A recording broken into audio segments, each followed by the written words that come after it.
the National Assembly bills, also the Senate bills must be fast-tracked.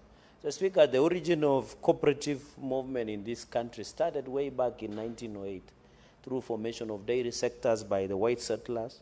It is in Africa, it is Arambe, it is Ujamaa coming together, and I think in some cases, the issue of pooling resources together. Mr. Speaker, most of us are able to do even our small investments, scarcity of cooperative societies that we run in this. Mr. Speaker, I speak as a former vice chairperson of Parliamentary Circle, and also as the director of Parliamentary Circle, or PACOSA as you call it. And I can tell from the members the way they have spoken, the support of the circles in this country is very critical. Even as members of parliament, we have our own circle.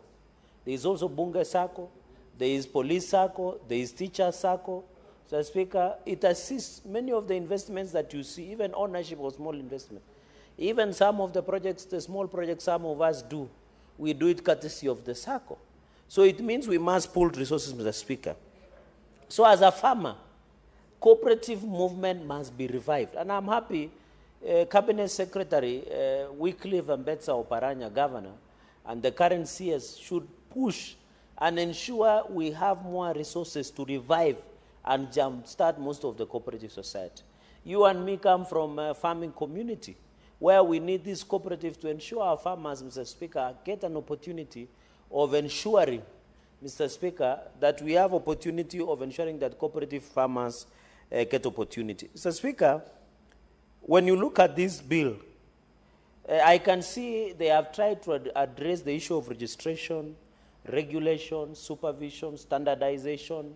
Mr. Speaker, even how liquidation process of most of these cooperative societies. What lacks cooperative societies in this country? There are many challenges, and I want to agree that we should prevent cooperative societies from going under because of poor leadership, poor governance, and also corruption that is killing most of it. Look at the coffee sector. Look at the dairy sector. What killed KCC? What killed cooperative of coffee? What killed most of the cooperative? Now we have border circles. We have matatu circles, Mr. Speaker, that even now we have border circles, a number of them. We have cooperative, especially dairy, like Lelchego, Tanki, and Kabie dairies, Mr. Speaker. Number of cooperative like Ipsiele, Coffee Cooperative, Kabunyeria, some in Townet, some in Aldai, Mr. Speaker, so that it makes, Mr. Speaker. Mr. Speaker, and therefore as a country we must pool resources together for the benefit of all of us, Mr. Speaker, going into the future, Mr. Speaker. Mr. Speaker, you remember today in the morning when I was in the talk show, when I was in Citizen at the State of the Nation, we must as a country also be disciplined. This issue of indiscipline, corruption, and bad manners and bad governance should not thrive in our country. Even when you are not, even when you are an activist, whether you are an activist, whether you are a director of a cooperative society, Mr. Speaker, and I told the country that one of the activists will resurface today, and they have resurfaced today, Mr. Speaker, and I was very right, that in this country, the bad manners should not be exported to our neighboring countries like Tanzania, like Uganda, and many others, Mr. Speaker. In fact, I want to challenge Muhoozi Kainerugaba, the CDF of the Uganda, the Chief of Defense Forces of Uganda, Muhoozi Kainerugaba, and President Museveni to be on the lookout for activists who have, you know, they are so used, Mr. Speaker, of indiscipline that they want to export outside the country, Mr. Speaker. So we must ensure we don't transport bad manners to cooperative movement in this. He attended, and I've read the bill, and I know whether the senior counsel has read. One of the essence of this bill is to create and ensure education, training, information, and cooperative capacity development for cooperative directors and CEOs who will run these cooperative societies, Mr. Speaker, and even certification and accreditation.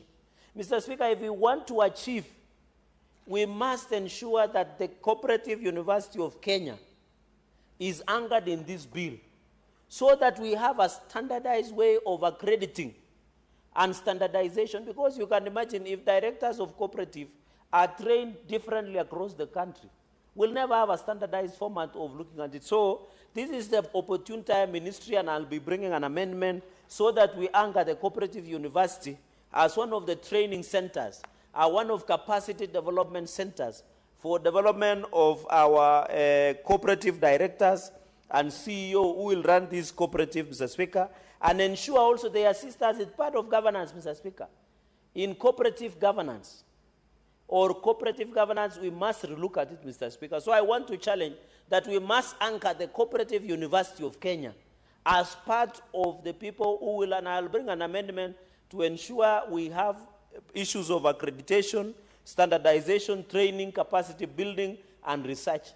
And this is one of the only universities that we have in the country that we must anchor to allow us to train. And I think, Mr. Speaker, going into the future, let us also specialize some of these universities. I remember JKUAT was supposed to be agricultural training, including Egerton.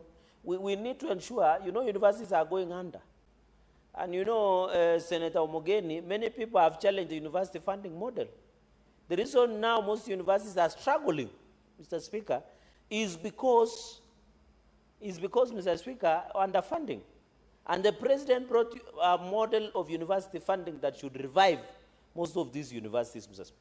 I don't agree what Moi University management did yesterday or a few days ago, that they sacked more than 800 staff in Moi University. That is, I am alma of Moi University, Mr. Speaker, the School of Law. I'm alma of Moi University. What is happening in Moi University is very unfortunate. I want to ask the management, not you, how do you fire 800 people who have dependents and families who have worked with the university for the last 15 to 20 years? Mr. Speaker, even those universities, Moi University used to have what we call MUSCO. They also used to have cooperative society, and most of the lecturers and workers within Moi University use cooperatives to acquire the little investment. So I want to challenge the Ministry of Education, the Ministry of Labor, the Senate of the University Council of Moi University to revoke the firing and sacking of more than 800 workers who have stayed. Mr. Speaker, how do you fire somebody who has stayed more than 15 years without gratuity? And it is the same principle and breadth that we are saying don't fire UHC, Universal Health Coverage. And you remember I told the CS in charge of health that he should not fire or transfer UHC workers without proper terms of service, including gratuity, Mr. Speaker. It is the only listing we can do. Mr. Speaker, this country, we must be careful and we must be grateful. The UHC workers came out and confronted an animal called COVID when all of us were hiding. When this senator, that John, when the Senate and Parliament was doing virtual sittings, hiding in our homes, staying in our homes, doing social distance, the only people who came out and fought without a bullet and a gun were the UHC workers. How do we reward? I was sad, Mr. Speaker, when I saw them sleeping here in Kencom, in Afia Center, all night, Mr. Speaker. I want to appeal to the Council of Governors, the Ministry of Health, and His Excellency the President, to kindly President William Ruto.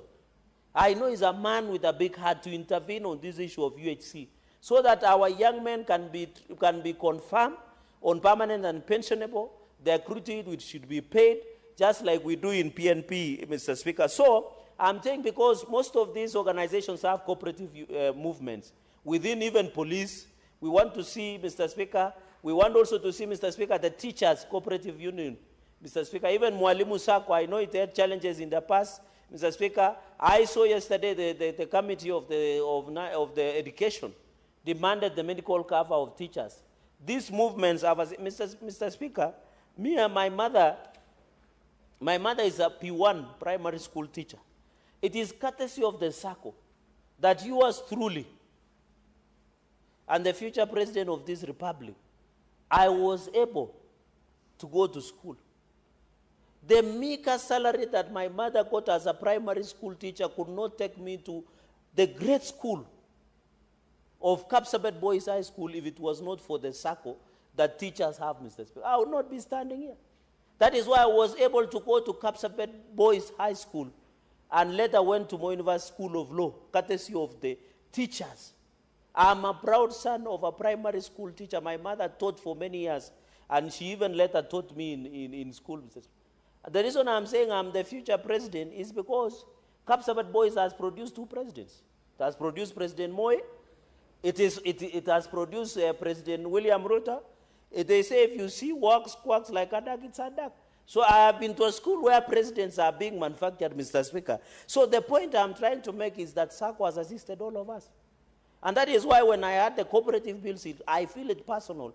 Because it is out of cooperatives that you as truly, Mr. Speaker, who is also the Senator of the Republic of Kenya, elected by the great people of Nandi, and I want to dissuade your governor, Mr. Speaker, that when a senator questions, any senator in this, even you can question about Nandi.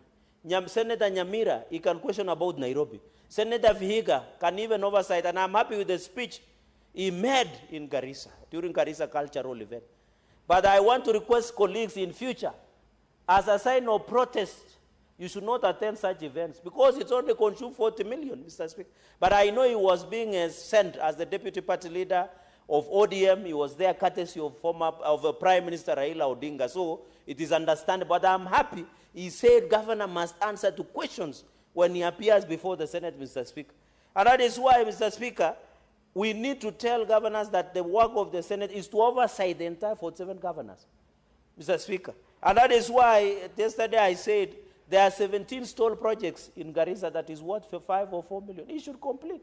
And that is why I was asking, what is the priority? Is it cultural event that costed 40 million, or is it 56 kilometers of water? Can you imagine, Senator Omugeni, Garissa Township, where the Tana River passes, there is no water? It is very unfortunate, Mr. Speaker. So we need to ensure that, and by the way, Senator Omugeni's point of information, that 56 kilometers is called Baraki Malani water pipeline, or 56 kilometers in Lagdera sub-county, that has consumed 219.8 million. Just for your record, so that as you confer some of these issues, you are able. Mr. Speaker, number 3 is establishment of Office of the Commissioner of Cooperative Development. I agree, so that we have centralized engagement in terms of cooperatives. That's a good one, Mr. Speaker.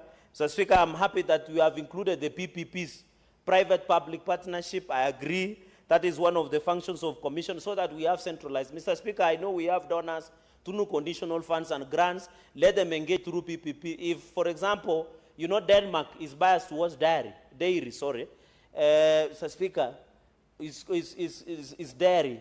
Dairy is biased towards dairy.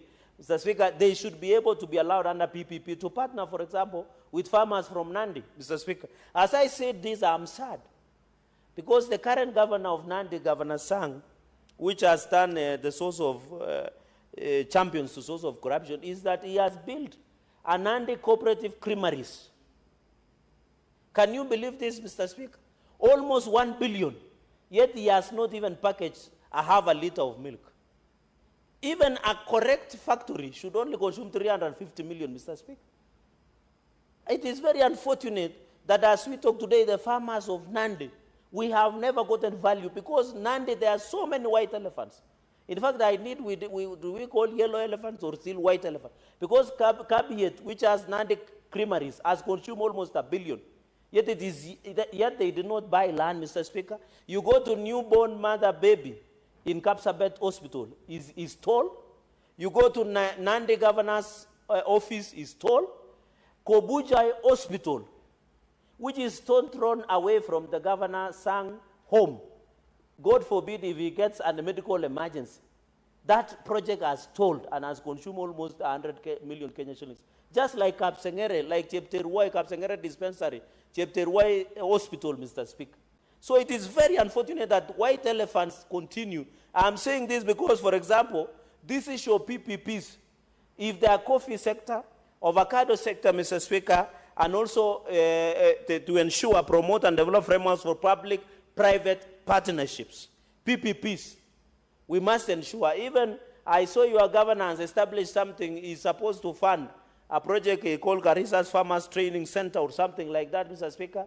We must ensure that we bring cooperatives into this, and this will be the work of Commissioner of Cooperative. Mr. Speaker, I think I agree also when you look at another clause, because I can see my time is fast spent, The director of cooperatives for counties, I agree. But I'm happy that you have given a word of intergovernmental so that we have that relationship between the cooperative commissioner in Nairobi and 47 county directors so that we don't undermine. So, Speaker, you know the biggest threat to devolution in clawback clauses. And we are seeing this legislation that is being sponsored by National Assembly, that they want to claw back some of the devolved function, like health, like cooperatives, Mr. Speaker. We need to be very careful as a Senate, Mr. Speaker. The price of democracy is eternal vigilance. We must be vigilant, Mr. Speaker. We must be vigilant. And that is why there is a saying, Senator Okongo, that when you smell a stew from your neighbor and your goat has disappeared, you become suspicious of your neighbor. So we need to be careful what National Assembly wants to achieve, Mr. Speaker, because they are slowly taking the functions of counties and transferring and telling us, you know, NGCDF has done much more than counties. Mr. Speaker, they say before you kill a dog, you give it a bad name. There is corruption everywhere. I want to challenge National Assembly, if they have bowls of steels, sorry, Mr. Speaker, if they have courage, they should oversight their work of national government. There is so much corruption everywhere. What we should be calling out is EACC. But I pity and empathize with Garissa County, because unfortunately the CEO of EACC comes from Garissa. I don't know whether he will be conflicted, whether he can take action against the county government of Garissa, but that is a story of another day, Mr. Speaker. The final point I wanted to make is on the structure of cooperative. I'm happy there is producer cooperative, that is will enclave farmers. I have OAB, the one I have a farmers of Mr. Kosgei, I'm forgetting the name, who comes from Nandils. Mr. Speaker, they have their own tea factory. They have even built a building, Siret, it's called Siret. They have even a building in Nandils town. And when you visit Nandi, I know your dad used to know Nandi, and he was a PC and he knows Nandi very well. And we went with him during my state of address at Nandi County Assembly. They have a huge building, courtesy of Siret OAP. This is what we call producer. But the danger is the government did not give them exception of VAT. And these are small-scale older farmers, Mr. Speaker. Let us avoid giving tax exemptions to Uizu and give small farmers. I'm happy there is the savings and credit. We must check out the Watu credit. Kenya Women, Mr. Speaker. There is a famous savings and credit society called Kenya Women. In fact, I want to advise senators, be careful on the loan your wife takes. Because if your wife takes Kenya Women loan and they don't pay, Kenya Women will come with police and take your sofa set, they will take your beddings, they will take the TV, they will take cows. There is hue and cry in villages in Nandi. Because of Kenya Women, the wives go and take loan, Mr. Speaker, and they don't refund. Mr. Speaker, with those many remarks, I beg to support, and I'll bring amendments at the committee stage. I thank you for the indulgence. Thank you very much.